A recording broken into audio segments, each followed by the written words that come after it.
우리 지역 국회의원의 의정활동을 가장 가까이에서 만나보는 시간, 국회 24시. 안녕하세요, 주경입니다. 최근 균형 발전과 주민생활 향상을 위해 지역사회의 경쟁이 무척 치열하죠. 아시아 문화중심도시 조성에 관한 특별법 일부 개정 법률안은 가결되었음을 선포합니다.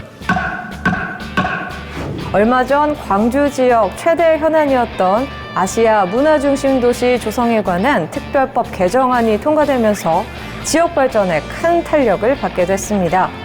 이 문화 수도로서의 위상을 확고히 할 수 있는 이 개정안은 이 정치인이 중심에 있었는데요. 오늘 국회 24시의 주인공 지금 함께 만나보시죠.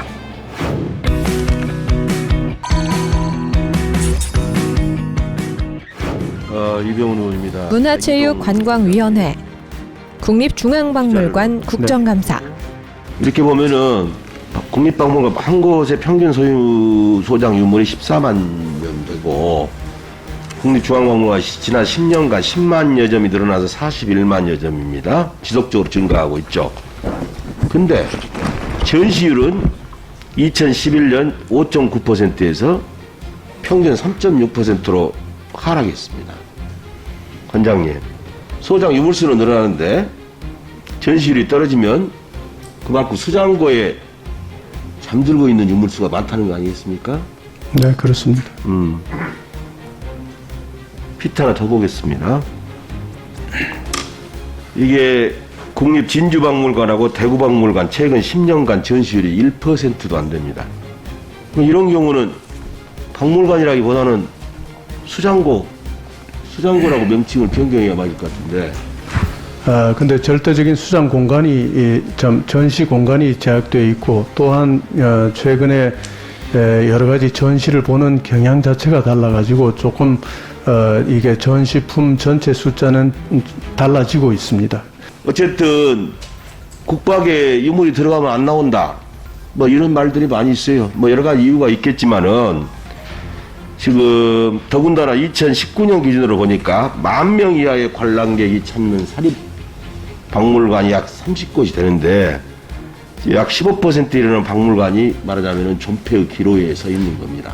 그래서 대부분의 유물을 수장고에 묵혀두고 있는 국립박물관이 공립이나 사립박물관들하고 연대해서 예컨대 기획전시나 대여전시 이런 걸 통해서 박물관도 활성화시키고 국민들 문화 향수권 진작에 앞장서야 된다 이렇게 생각을 하는데 어떻게 보십니까?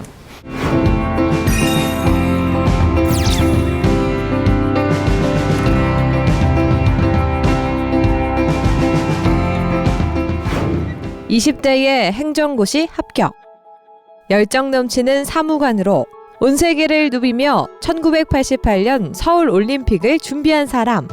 중앙과 지방을 오가며 수많은 혁신 아이디어를 기획하고 성공시킨 일 잘하는 공무원. 마침내 광주형 일자리 사업으로 광주의 미래를 준비한 탁월한 전략가.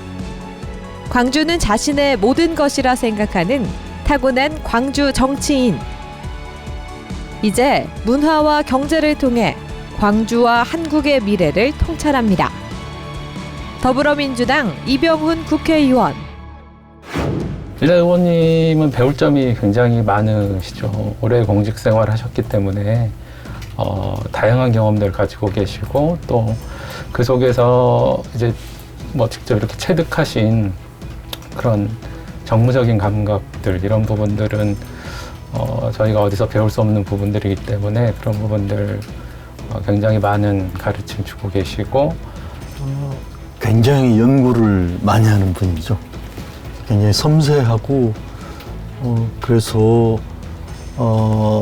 연구 내용이라든지 이런 것들이 저희들이 결코 쉽게 할 수 없도록 만드는 분이세요. 그래서 저희들도 연구를 굉장히 열심히 합니다. 샘솟는 아이디어, 탁월한 추진력. 광주의 미래를 준비한다. 더불어민주당 광주 동구 남구을 이병훈 국회의원.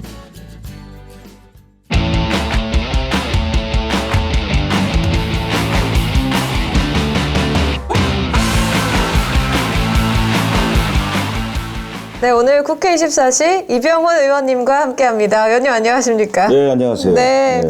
오늘 이렇게 국회 24시에 시간을 내주셨어요. 네. 요즘 근황 어떠십니까? 요즘 중요한 법안이 있어서 법안 처리하고 후속 조치하고 네. 또 이제 4차 재난지원금 우리 추경도 준비를 해야 되니까 뭐 밖에서 볼 때는 국회가 노는 줄 알았더니 들어와서 보니까 할 일이 대단히 많아요. 그렇죠. 무척 바쁘실 텐데 그래도 오늘 이렇게 시간을 내주셨습니다. 정말 많은 분들이 우리 의원님을 궁금해하시는 분들 계시거든요. 그래서 우리가 이제 좀 짬을 내서 인터뷰를 진행해 볼까 하는데 괜찮으실까요? 저야 좋죠. 네, 좋습니다. CMB 좋아합니다. 특히. 네, 감사합니다. 그럼 들어가시죠. 예, 예. 네.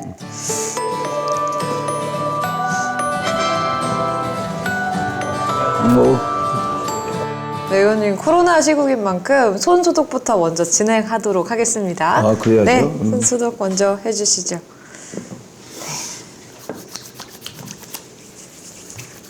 이제 코로나 백신도 이제 맞기 시작을 했잖아요. 좀 안정이 되어 갈까요? 우리 국민들이 그동안에 굉장히 방역에 대해서 참 노력을 많이 해주셨잖아요. 네. 그리고 확산이 점차 잡아질 거고, 이제 제일 중요한 것은 이제 백신을 맞기 시작하고, 또 치료제도 곧 나올 거고, 지금 마침 우리 당에서 주도적으로 19조 5천억이죠. 이걸 아마 추경 예산을 편성합니다. 그래서 그 고통받은 분들에게 좀 더 두텁게 지원을 해서 조금이라도 도움이 될 수 있도록 그렇게 하고 있죠. 네, 좋습니다. 네. 광주 동구남구을 국회의원 이병훈입니다. 하나, 둘, 셋. 네, 의원님, 제가 의원실에 들어오니까 눈에 딱 띄는 물건 하나가 있었습니다. 저게 이 CD도 되고, USB도 되고, 네. 그다음에 그 LP판도 되는 겸용으로 되어 있는 거예요. 네. 가격도 쌉니다. 그렇습니까? 네. 의원님께서는 좀 기계를 모으는 걸 좋아하시는 걸까요? 음악을 좋아하시는 걸까요? 당연히 음악이죠. 우리 기계 이런 것보다는 네. 내용 자체가 중요한 겁니다. 그렇다면 좀 우리 시청자분들을 위해서 음악 한 곡 좀 들려주실 수 있을까요? 그러죠, 뭐. 네, 좋습니다. 그럼 한번 의원님께서 어떤 음악 들려주실지. 네. 잠시 음악 감상하도록 하겠습니다.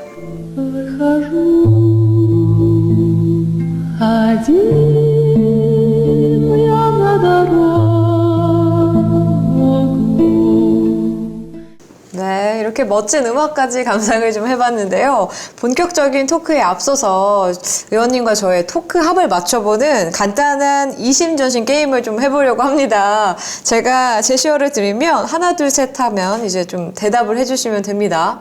먼저 첫 번째입니다. 물냉면, 비빔냉면. 하나, 둘, 셋. 물냉면. 비빔냉면. 네, 합이 안 맞구나. 좋습니다. 두 번째 가겠습니다. 두 번째. 붕어빵은 머리부터 꼬리부터. 하나, 둘. 네. 좀 빠르게 얘기해 주셨는데 저도 머리였습니다. 그래요? 네, 이제 마지막입니다. 가장 맛있는 소고기 부위는 하나, 둘, 셋. 등심. 나는 소고기를 안 먹습니다. 저 고기를 안 먹어요. 네, 오늘 대화 아주 재밌을 것 같은데요. 좋습니다. 그럼 저희가 이제 본격적으로 이야기를 나눠볼 텐데, 의원님과 관련된 키워드들을 저희가 좀 준비해 봤습니다. 하나씩 뽑아서 저에게 주시면 관련된 이야기들 나눠보도록 하겠습니다. 그래서 첫 번째 키워드 뽑아주시죠. 첫 번째 키워드, 과연? 응답하라 1988입니다. 1988년. 대한민국에서는 참 의미 있는 해였잖아요. 예. 저는 1988년에 태어났기 때문에 저에게도 좀 특별한 의미가 있는데, 의원님께서는 과연 이때 무엇을 하고 계셨을까요? 그때 24회 서울올림픽이 개최된 해죠. 그래서 사실은 올림픽 준비 업무를 해가지고 우리나라가 전 세계에 이름이 알려진 게 사실은 올림픽 때문에 됐어요. 그쵸. 그 전에는 대한민국 어딘지를 몰랐어요. 외국을 다녀도 한국이 어디가 있느냐 이랬거든요. 네, 정말 많은 분들이 좀 의원님의 행정 능력을 보여준 것이 이 88 올림픽이다라는 평가를 하시는데, 이때 좀 구체적으로 어떤 일들을 담당하셨던 건가요? 기본적으로 봐서는 스포츠 외교를 했었어요. 그게 말하자면은 이제 어떻게 올림픽에 수많은 국가가 참여를 하도록 할 거냐. 그 전에 이제 LA 올림픽과 모스크바 올림픽이 반쪽 올림픽이었습니다. 그 양 진영의 대립 때문에. 그래서 이게 이제 화합의 올림픽을 하자. 최다수 국가를 참가시키자. 그러려면은 공산권 국가 참여, 또 우리하고 수교가 안 되는 미수교 국가를 어떻게 참여를 시킬 것이냐. 그 활동을 진짜 많이 해서 제가 이제 뭐 동그라파를 자주 다녔었고 여러 가지 수단을 통해서 참여할 수 있게끔 만들었었죠. 네. 그래서 결국은 그때 전 세계에서 LA 올림픽, 모스크바 올림픽은 비교할 수 없을 정도로 많은 159개국인가 아마 그럴 겁니다. 네. 그렇게 참여를 하게 됐죠. 정말 많은 국가가 참여를 했는데 그 공산 국가들도 정말 많이 참여를 했잖아요. 어떤 그 국가들을 유치한다는 게 쉽지 않으셨을 텐데 어떠셨습니까? 그때는 이제 공산국가를 들어가려면 비자가 안 되잖아요. 그렇죠. 그래서 간이 비자라는 게 있어요. 간이 비자는 이제 그때는 텔엑스로 연락을 합니다. 아무것도 없었죠. 텔엑스로 연락을 해가지고 우리 스포츠 팀을 데리고 가서 같이 경기를 하게 한다든가 아니면은 이제 세미나 같은 거 이런 걸 공동 개최한다든가 여러 가지 방법으로 그 나라를 들어가고 또 이렇게 한국을 방문하게끔 만들어요. 그러면 여권에 그 비자가 간이 비자라고 해가지고 절반을 들어갈 때 끊어주고 나올 때 절반을 없애요. 그러면 여권에는 이 스탬프가 안 찍어진 상태죠. 뭐 그렇게 어렵게 뭐 모스크바를 비롯해서 많이 다녔었죠. 네, 정말 얼마나 좀 노력을 하셨을지 짐작이 되는데요. 정말 흥미진진합니다. 다음 키워드 또 한번 계속해서 뽑아보도록 하겠습니다. 두 번째 키워드 또 열어보도록 하겠습니다. 어떤 키워드가 있을까요? 네, 두 번째 키워드입니다. 공직생활 30년입니다. 행정고시에 합격하신 후에 30년간의 공직생활을 하셨어요. 그 기간 동안 정말 아주 많은 일들을 하셨다고 들었는데 나 이런 사람이다 하고 좀 자랑하실 수 있는 시간 드리겠습니다. 공무원들이 되게 공익적 가치를 구현하기 위해서 열심히 하거든요. 사익보다는 공익을 추구해서 공무원들이 비교적 괜찮은 사람들인데 일반 국민이 볼 때는 그 참 잘못된 공무원 때문에 공직에 있는 사람들이 좀 문제가 있는 걸로 보는 수가 있어요. 근데 저는 처음에 고시 합격하고 사무관 때부터 그 굉장히 창의적으로 적극적으로 문제를 해결하고 또 적어도 철밥통이라 그때 막 공무원들이 철밥통이다 그런 말이 있었어요. 네. 자존심이 너무 상해서 공부도 열심히 하고 소통도 많이 해서 그 획기적인 일들을 많이 했었죠. 그 너무 많아가지고 여기 다 설명도 못 하겠고. 네. 대개 보면 공무원이 한 개 부처에서 계속 근무를 하잖아요. 저는 그렇지 않았어요.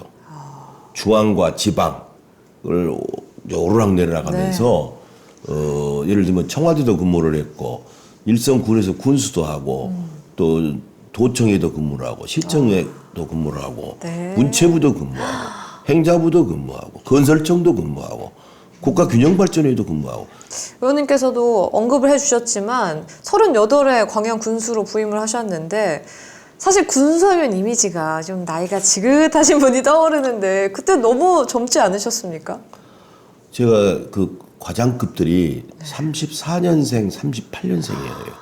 그렇죠. 그러니까 이제 서로 이 대우는 해주되 또 일을 같이 단합해서 할 수 있는 그런 분위기를 많이 만들어서 성과도 많이 내고 그랬죠. 네. 사실 이 광양하면 우리가 가장 먼저 떠오르는 것이 바로 이 매화축제인데요. 매화축제 또 이 매실마을이 의원님과 또 인연이 깊다고요. 청매실록은 홍쌍리 여사. 예. 근데 이게 이렇게 됐어요. 하루는 군에서 근무를 하는데 비서실이 시끄럽더라고요. 네. 그래서 예약이 안 된 이제 시골에 농부가 찾아온 거지. 그게 홍쌍리 여사였어요. 그러니까 비서실에서 못 들어가게 하는데 그렇죠. 제가 문을 열고 나갔죠. 그래서 들어오시라고 했어요. 그래서 얘기를 들어봤더니 매실을 그냥 파는 것보다 가공해서 팔면 부가가치가 굉장히 높다. 그런 얘기에서 깜짝 놀랐어요. 네. 어디 사시냐? 그때 광양에 다안면에 산다. 내가 며칠 내로 가겠다. 집에 갔어요. 네. 가서 봤더니 부엌에서 그 가마솥도 있죠. 가마솥에다가 매실에 액기스를 고루 내고 있더라고. 그러면서 하는 말이 뭐냐? 매실을 이렇게 팔면은 뭐 수학회가 팔면 돈이 얼마 안 됩니다. 그렇죠. 이걸로 술도 만들고 액기스도 만들고 과자도 만들 수 있고 여러 가지를 만들었을 때 부가가치가 높아집니다. 너무 가슴이 와닿았어요. 그래서 뭘 도와드리면 되느냐? 그래서 이제 뭐 저온 조장고 앞에 길 내는 거 뭐 여러 가지를 그때 좀 도와드렸어요. 빠른 시간 내에 그렇게 해가지고 이제 그 키트를 잡았고 또 이제 그때는 지금 이제 각 지역별 특산품으로 해서 많이 나오잖아요. 네, 그렇죠. 그때는 그게 없었어요. 아. 허가제가 없어. 그래서 이제 그걸 허가를 내줘야 되는데 우리 군에 이제 여러 법령을 다 놓고 전부 관련 실과장을 모아놓고 회의를 해도 답이 없어. 그래서 제가 이제 이렇게 얘기했어요. 모든 책임을 지겠다. 내 군수 명의로 허가를 내주자. 그래갖고 설득을 해갖고 권한 없는 허가를 내준 거예요. 네. 매실 액기스 매실 주에 대해서 1년 뒤부터 농림부에서 그 제도가 생겼습니다. 그래서 이제 어쨌든 홍상리 여사는 본인이 대단히 뛰어난 분이고 도움은 한 뭐 1%면 99%가 본인의 노력으로 저렇게 큰 청매실 농원을 만들고 또 부가가치를 키우고 그렇게 됐죠. 또 역시 기틀 마련을 좀 해주셨군요. 예. 네. 이 광양의 이 매실마을에 이어서 또 다른 발전시킨 지역이 있는데 바로 고흥의 우주센터입니다. 이 고흥과 우주센터가 전혀 연관이 잘 안 되거든요. 어떻게 연결시키신 거예요? 이야, 그게요. 그제 제 전라남도 문화관광국장 시절인데 화장실을 가가지고 신문을 잠깐 봤어요. 근데 조그마한 기사가 떴어요. 한 2단 기사가. 그게 뭐냐. 항공우주연구원이라는 데서 우주발사센터를 만든다. 갑자기 뭔 생각이 드냐. 케이프 케네디 우주센터가 생각이 난 거야. 발사하는 게. 야, 이거 해놓으면은 관광객들이 엄청 몰리겠구나. 또 항공우주산업도 키울 수 있겠구나. 그래서 이제 저희가 전라남도에서 먼저 허경만 지사님한테 보고를 드리고 우리가 먼저 이 입지 여건에 대해서 지자체가 할 최대를 할 테니까 우리 전남에 입지하게끔 하다. 그런 노력을 기울이기 시작했는데 이 딱 보니까 고흥이라 높을 꽃자의 흥화흥자는 이게 쏴서 올려야 되잖아. 했는데 됐어요. 몇 년 뒤에. 그래서 우주센터가 입지하게 됐는데 그 조그만한 기사가 발단이었고 그것을 제가 포기 안 하고 끝까지 뚫고 나가다 보니까 그런 결과도 나왔죠. 네. 의원님 이야기에 제가 굉장히 빠져들게 되는데 의원님, 빠져들 겁니다. 네. 사실이고 스토리야 이게. 그러니까요. 예. 너무 재밌게 듣고 있는데요. 의원님께서 얘기를 들어보니까 절대 가만히 계시지 않으신 것 같아요. 어떤 일을 자꾸 벌리신다라는 느낌이 드는데 주변에서 반응이 어떻습니까? 우리 직원들이 피곤하죠. 그런데 이제 제가 그 당시에 이제 직원들 사기가 중요하니까 새로운 일을 시도하는 것을 굉장히 두려워해요. 그런데 이제 저는 옛날부터 뭔 생각을 가졌나. 우리가 진정으로 두려워할 것은 익숙함이다. 익숙한 걸 두려워해야 돼요. 과거에 머물러 있으면 안 돼요. 그런데 직원들도 처음에는 피곤해 하다가 나중에는 보람을 또 갖게 되고 또 제가 또 심하게는 일 이외에는 따뜻하게 일을 몰고 가더라도 그런 건 있었죠. 네, 정말 가는 지역마다 변화의 바람을 일으키고 계셨는데 대표적인 곳이 또 있습니다. 바로 세종시입니다. 초기 건설청이라고 그랬어요. 행정중심 복합도시 건설청. 거기에 제가 주민지원본부장을 맡았습니다. 그럼 그때 하는 일이 뭐냐? 한 2,200만 평 되는 논밭을 일단 사야 될 거 아닙니까? 네, 그렇죠. 그러면 매수를 하려면 어떻게 해요? 협의가 돼야지. 강제 수용하면 되겠습니까? 그렇죠. 협의 매수가 대단히 중요합니다. 그 협의 매수를 1년 만에 97%를 달성했어요. 이건 참 저 잘한 대단하십니다. 겁니다. 그렇게 하는 데는 처음에 제가 가니까 한 1,000명 넘게 빨간 깃발을 들고 그렇죠. 보상 이렇게 뭐 반대한다 막 투쟁을 해요. 그래서 제가 설득 이렇게 하면은 대화가 안 되니 마을별로 대표를 뽑으시오. 그 마을별 대표하고 우리 전문가 이 그룹을 만들었어요. 변호사, 뭐 이제 이런 지역의 유지 이걸 다 해서 그 다음에 지금은 LH 공사지만 그때는 토지공사죠. 네.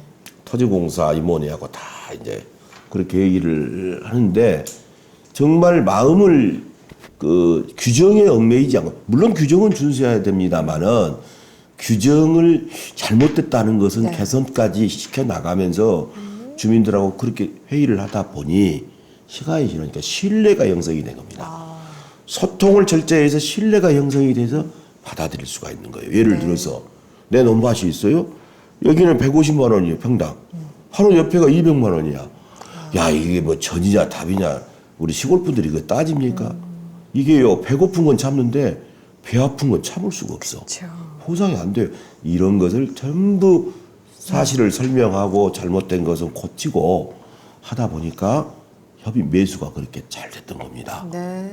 의원님께서 좀 이렇게 일을 추진하다 보면 난관에 부딪힐 때도 참 많잖아요. 공무원분들뿐만이 아니라 우리 젊은 청년들에게도 조언의 말씀을 해주신다면 어떤 말씀 해주실 수 있을까요? 난관이 많았죠. 많았는데 끊임없이 연구하고 생각하고 그리고 이제 저는 참 그걸 좀 두 가지가 저한테는 그 도움이 됐어요. 네. 첫째는 술이었고 두 번째 음악이었어요. 근데 이제 그 사실 술을 적당히 먹으면요 평상시 생각지 못했던 아이디어가 탁 떠오르죠. 네. 그런 거 있고 마음이 너무 상하다. 그때 마음을 이렇게 위로해주고 다시 사람을 균형을 잡아주는 게 저한테는 음악이 그렇게 큰 역할을 했다. 네. 이렇게 봅니다. 네. 그래서 어쨌든 그 자기가 하는 일 이외의 것에서 위로받는 것이 꼭 필요하다. 네. 이렇게 의원님과 다양한 이야기들을 나눠보고 있는데요. 계속해서 세 번째 키워드도 한번 뽑아보도록 하겠습니다. 예. 네. 세 번째 키워드 뽑아주시죠. 네, 이게 옛날에요. 저희 네. 이제 고시 출제할 때 2차 시험을 이렇게 두루마리로 돼 있어요. 그러셨습니까? 짝 피우면 문제가 딱 나와요. 너무 그때 떨리셨겠는데요. 두루마리 굉장히 떨려요.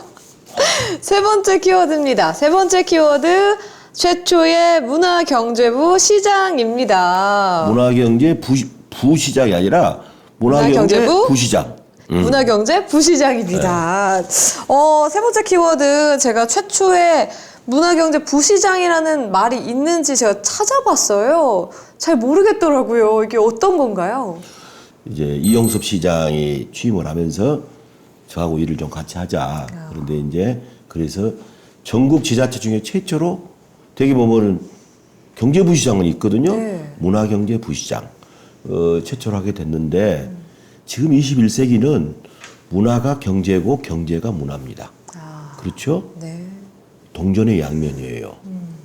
그 방탄소년단이 그렇죠. 저렇게 많은 돈을 벌 줄 어떻게 알았습니까? 옛날 같으면 그냥 문화는 문화고 경제는 경제인데 지금은 결합돼 있어요. 네. 그래서 스페인의 빌바오 같은 데를 보면은 미술관을 제대로 하나 빌바오에다 하는 미술관 때문에 세계에서 수백만의 관광객이 몰려들어요.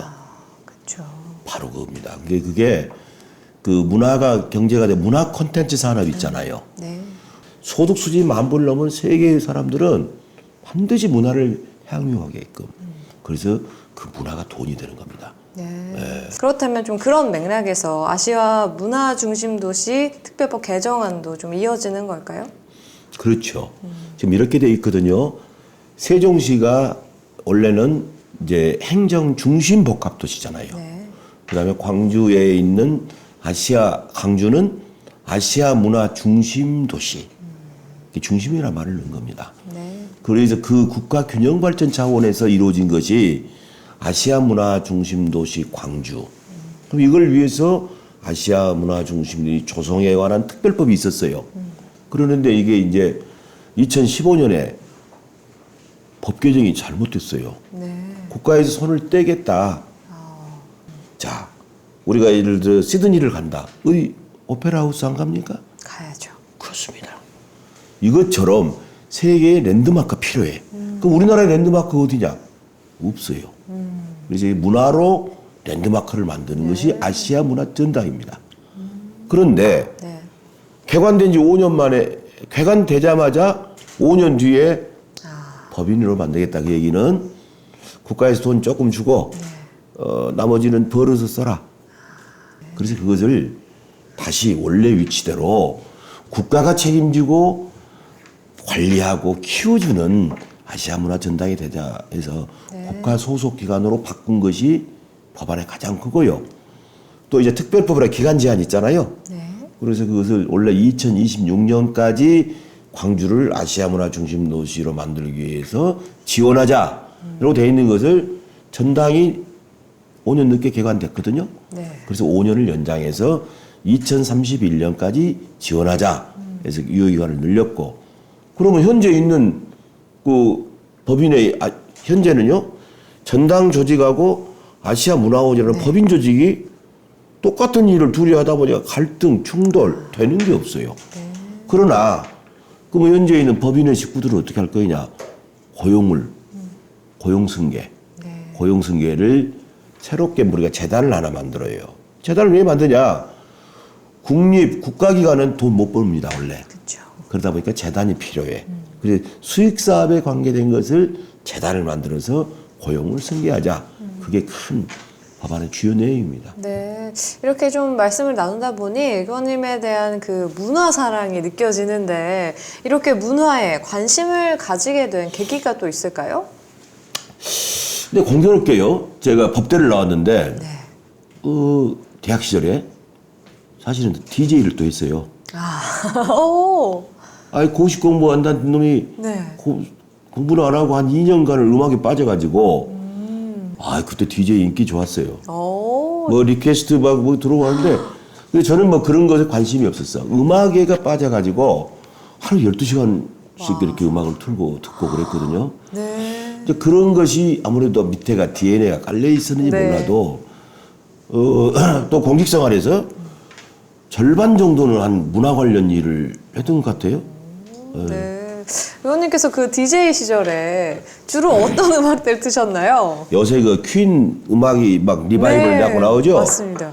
그때 퀸 음악이 굉장히 있어요. 근데 여러 가지 음악들이 있었는데 그때는 아무래도 우리 국내 음악이 활성화되기 전이어가지고 팝, 클래식 이쪽인데 주로 팝 뮤직에 많이 들었었죠. 네, 정말 그때부터 이 문화에 대한 사랑이 남다르셨는데 그래서인지 국회에 입성하시자마자 문화예술진흥 개정안을 발의하셨어요. 어떤 내용인가요? 지금 문화예술인들이 사실은 구조적으로 굉장히 취약하잖아요. 근데 어쨌든 문화예술이 제대로 되려면은 이 소비와 공급이 연결돼야 되면 수요와 공급이 그다음에 예술인의 권리도 보장이 돼야 되고 어쨌든 창작할 수 있는 여건을 우리가 계속 만들어내야 됩니다. 사실 어떤 도시가 제대로 크기 위해서는 예술가가 필요합니다. 예술가의 창의적인 노력이 사람들의 관심을 끌고 거기 가보자. 관광객이 모여들게 되고 또 예술가의 작품을 사게 되고 도시를 만드는 데도 굉장히 중요해요. 그래서 우리가 그 예술가에 대해서는 항시 이렇게 존중하고 창작할 수 있는 여건을 만들어줘야 됩니다. 그런 취지입니다. 문화의 다양한 분야들이 있지만 특히 좀 뮤지컬 쪽에도 관심이 있다고 이야기를 들었습니다. 이쪽에도 관심을 기울이신 이유가 있을까요? 지금 우리가 여러 장르가 있습니다만은 문화 콘텐츠 산업에 지금 게임이 굉장히 큰 비중을 차지하고 있잖아요. 앞으로 굉장히 우리가 잘할 수 있는 부분이 뮤지컬입니다.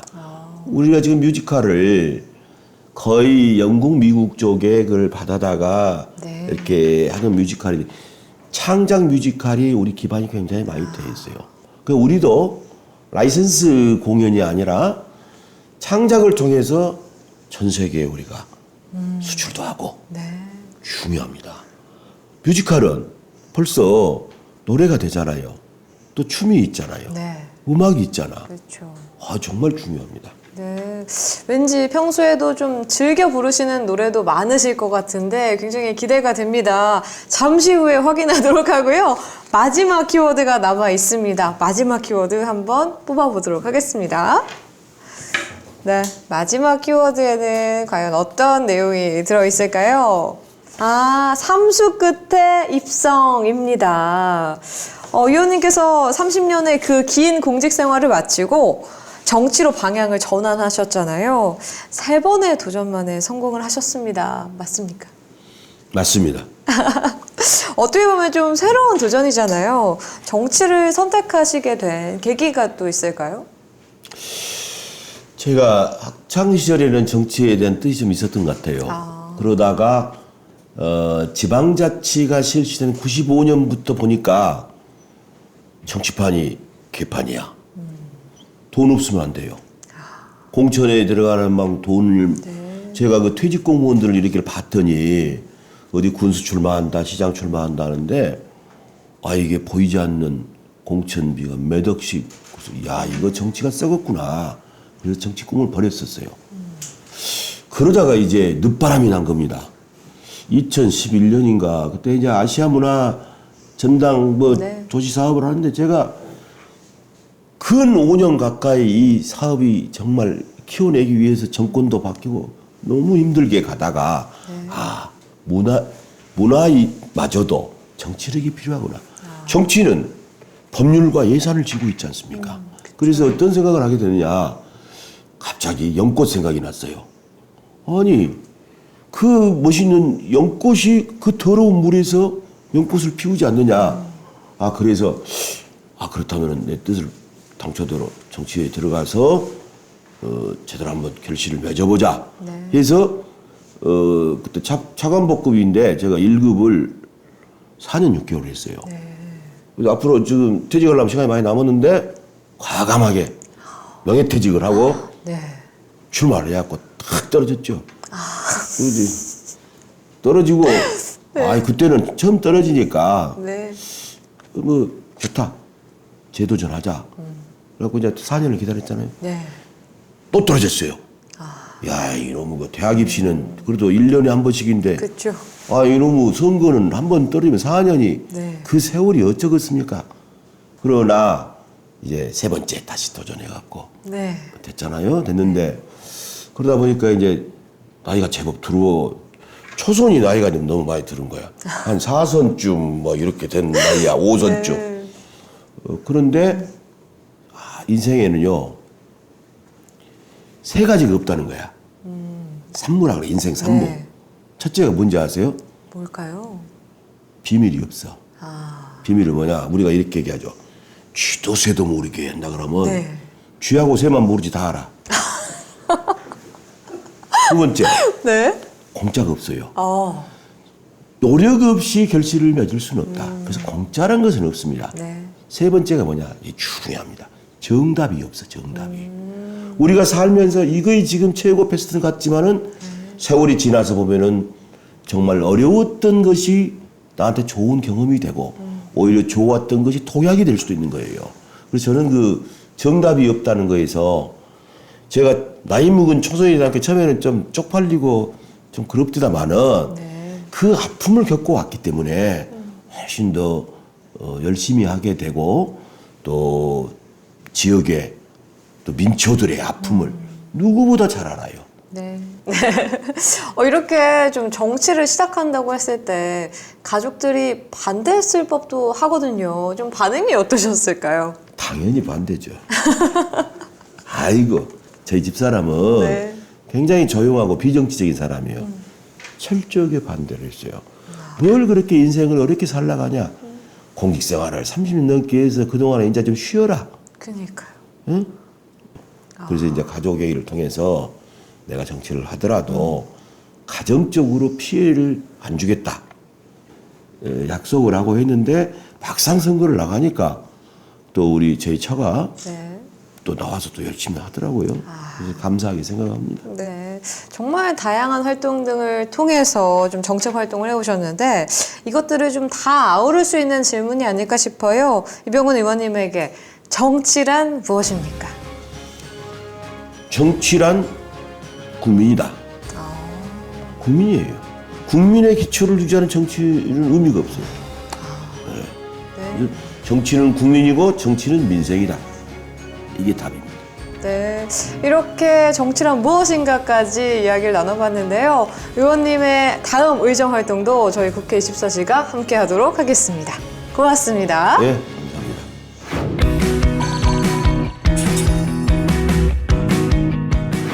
부총리님 나와주시겠습니까? 3월 5일 국회. 이병훈 국회의원의 대정부 질문이 있었습니다. 어쨌든 행정은 전문가를 토대로 하는 것에서 정책 결정을 하지만은 정치는 아시다시피 민생 현장의 목소리를 경청하는 것에서 출발하지 않습니까? 그래서 국가 재정을 담당하면서 참 재정 건전성을 고려하지 않을 수 없다는 그 책임감, 그 소신에 대해서는 인정합니다. 근데 지금은 코로나와의 전쟁 상황 아닙니까? 상황에 따라서 틀리다. 그래서 앞으로 더욱더 민생 현장의 어려움에 귀를 좀 더 기울여서 정책적 유연성이 필요하다 이렇게 봅니다. 동의하십니까? 예, 의원님 지금 뭐 말씀에 저도 동의하고요. 저도 지금같이 코로나 위기에 정말 길 가다가 절절히 느끼는 그 자영업자 소상인의 어려움을 해소하기 위해서 뭐 재정도 더 적극적으로 역할을 하고요. 또 그분들을 위해서 정부가 할 수 있는 일은 더 찾도록 하겠습니다. 코로나로 상처받은 국민의 마음을 치유하고 삶의 질을 개선하는 데 문화의 역할이 굉장히 큽니다. 예. 이게 문화적 포용사회라고 저는 보고 이 두 가지 요소를 모두 아울러서 문화 뉴딜이라고 정의를 내리고 싶습니다. 그래서 한국형 뉴딜에 이 문화 뉴딜이라는 큰 우산이 필요하다. 그래서 총리님 한국형 뉴딜에 문화 뉴딜이라는 큰 축을 보완해 주실 것을 부탁을 드립니다. 그렇게 하시겠습니까? 문화가 조금 더 중요한 역할을 한다면 한국판 뉴딜이 훨씬 더 의미도 있고 또 미래 지향적이면서 한국의 국격을 높이는 데도 기여할 수 있지 않을까 이렇게 생각이 됩니다. 유념해서 잘 챙겨보도록 하겠습니다. 감사합니다. 사무관에서 출발해 차관보로 공직 생활을 마감하기까지 세계적인 스포츠 행사와 국책 사업을 도맡아 깔끔하게 맺은 이병훈 국회의원. 지역사회를 위해 과연 그는 어떤 노력을 하고 있을까요?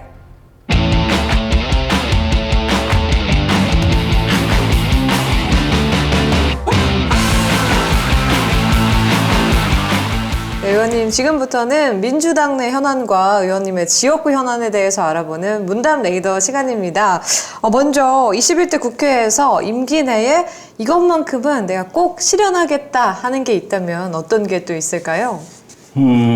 지금 몇 가지를 볼 수가 있는데요. 첫째는 이제 그 소상공인 보호를 위해서 너무 이 플랫폼이 1대 99 사회가 되잖아요.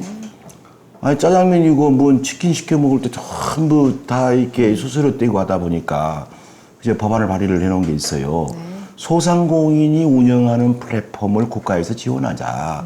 그럼 거기에 예산 지원도 있지만은 정보도 이렇게 공유를 해야 될 거 아닙니까? 그래서 그 소상공인을 위한 플랫폼, 이것을 지금 법안 발의했는데 이걸 반드시 하고 싶고요. 네.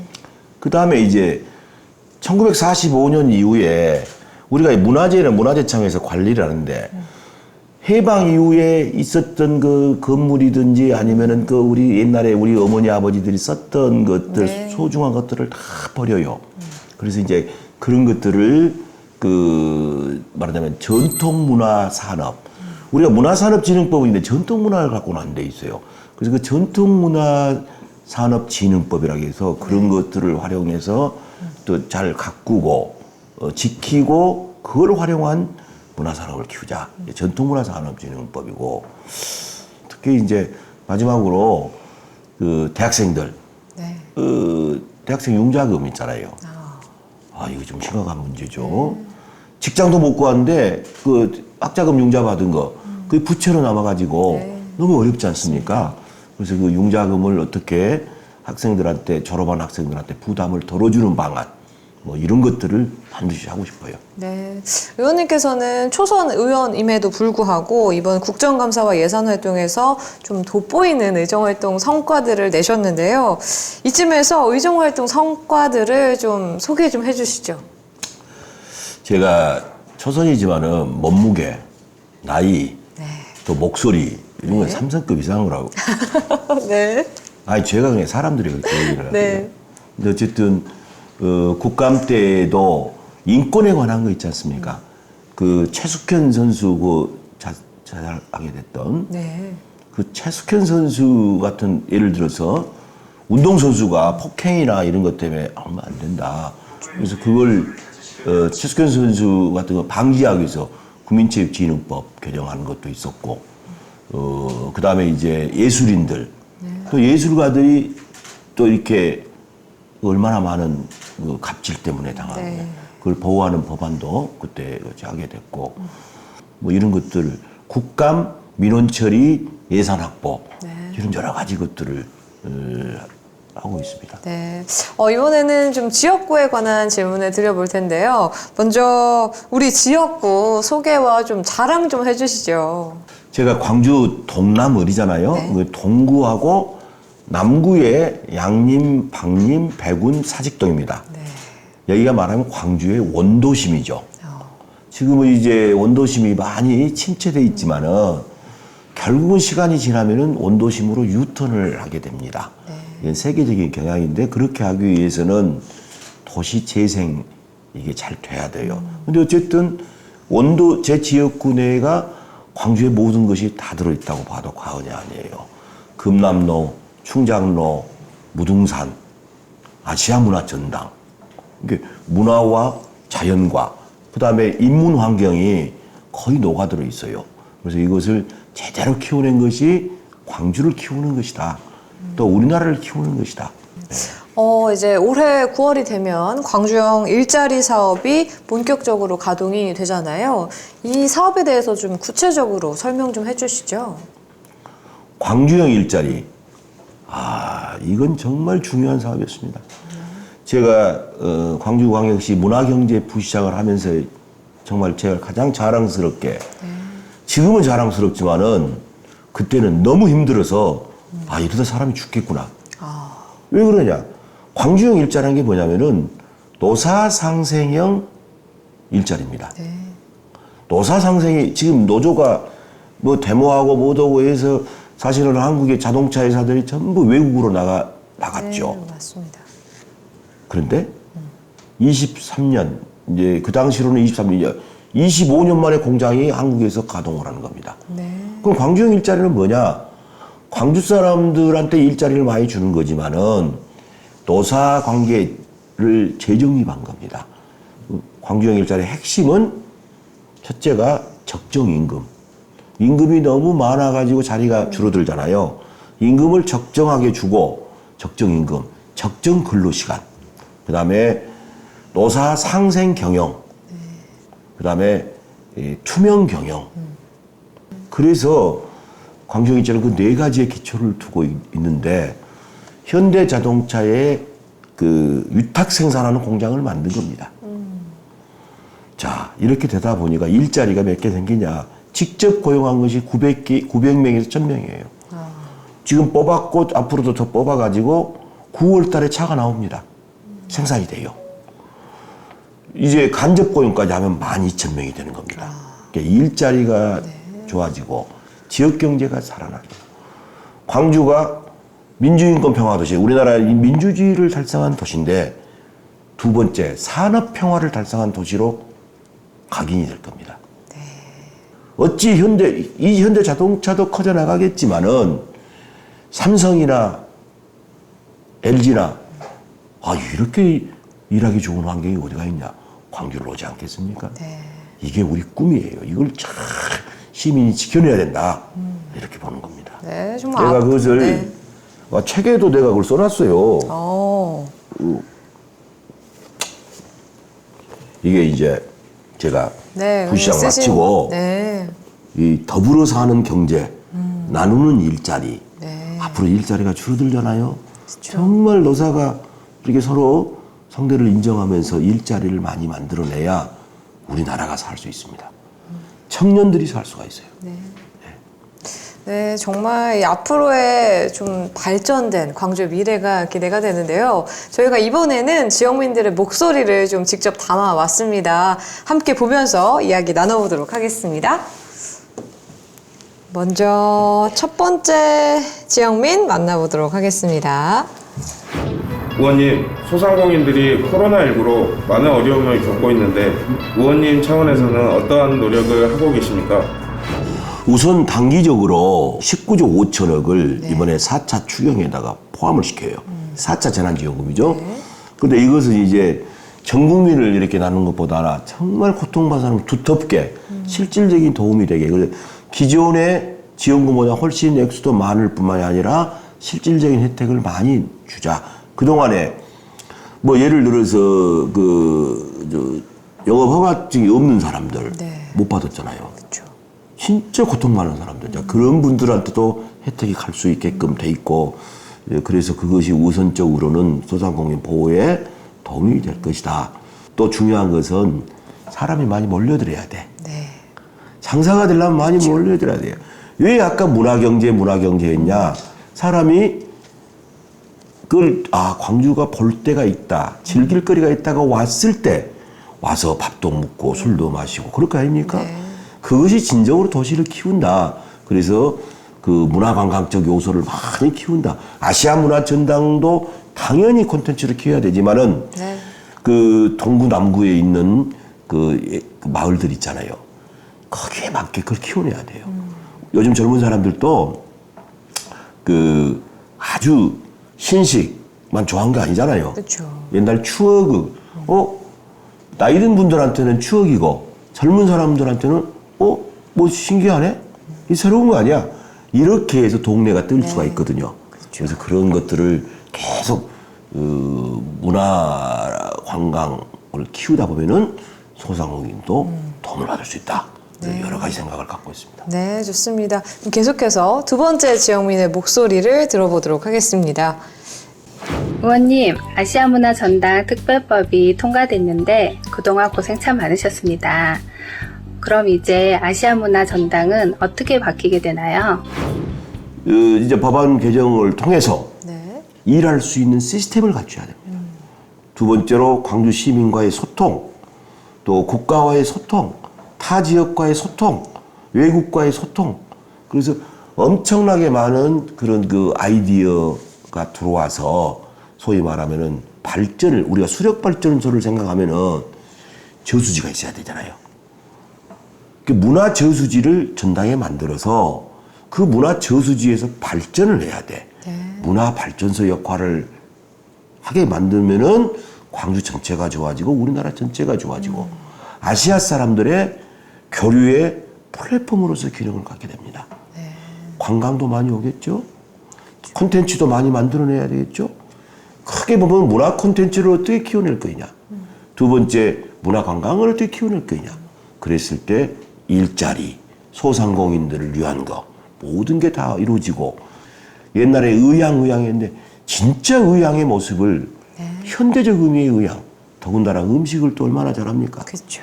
아유, 우리 집 주방장 전라도요 이렇게 하나.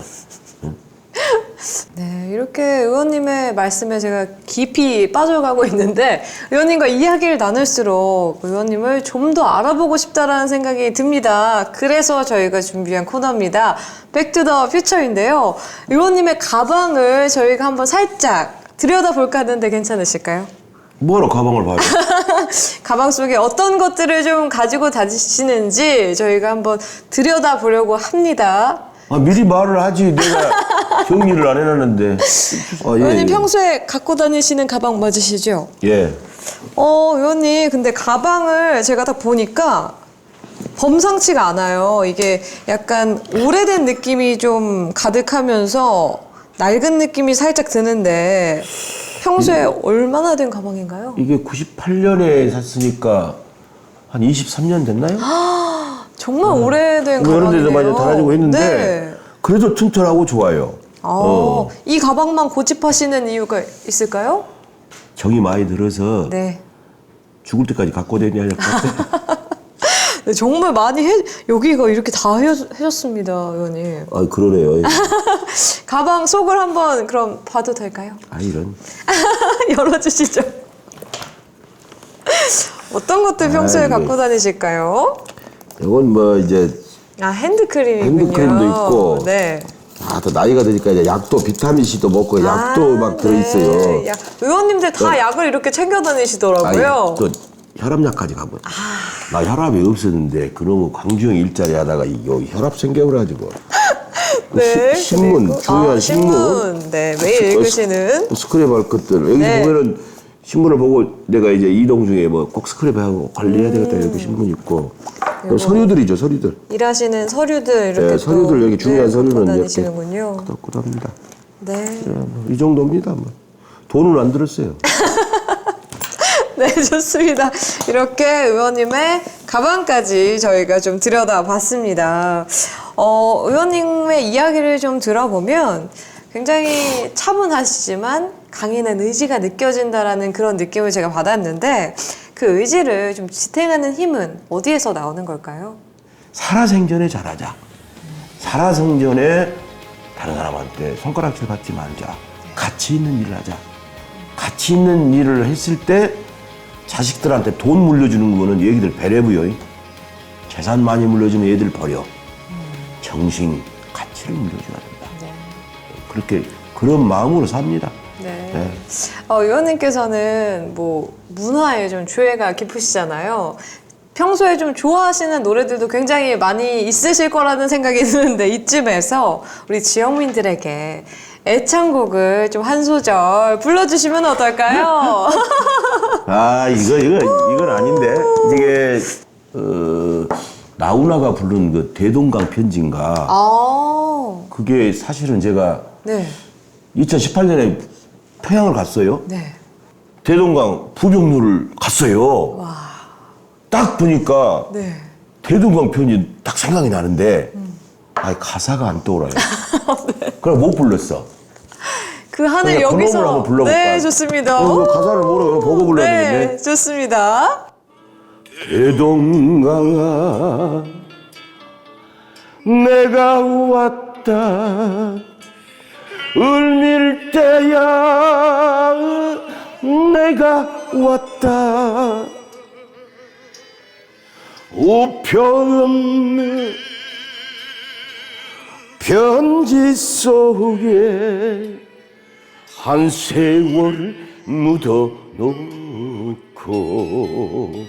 그만합시다. 아이고.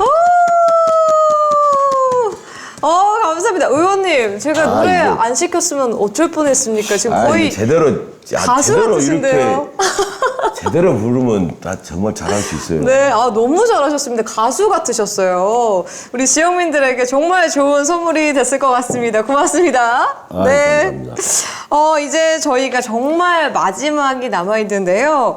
의원님께서 4년 후에 나 이병우는 이런 국회의원으로 좀 기억되고 싶다 하시는 문구가 있다면 직접 적어주시죠. 그래요.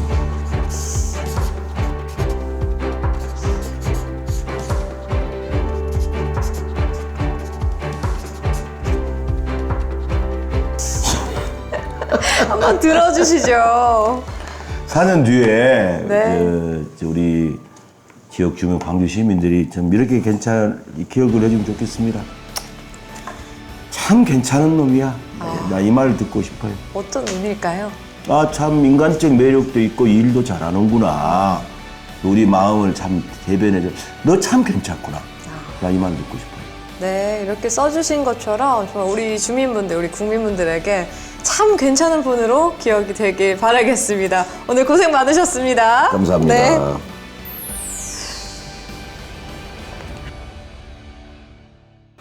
오늘 국회 24시 이병훈 의원님과 함께했습니다. 의원님 오늘 긴 시간 정말 함께해 주셨는데요. 어떠셨습니까? 제가 방송 출연도 많이 해봤거든요. 근데 오늘처럼 되게 방송은 좀 딱딱하잖아요. 네, 짧은 그렇죠. 시간 또 딱딱하고. 근데 이제 오늘은 우리 CNB에서 오늘 방송이 지금까지 살면서 방송 중에서 가장 자연스러운 방송이었다. 저도 이렇게 생각이 됩니다. 네, 저도 무척이나 즐거운 시간이었는데요. 마지막으로 우리 의원님 의정활동 응원하는 의미로 파이팅 외치면서 마무리하도록 하겠습니다. 참 괜찮은 국회의원 이병훈 의원 파이팅! 파이팅!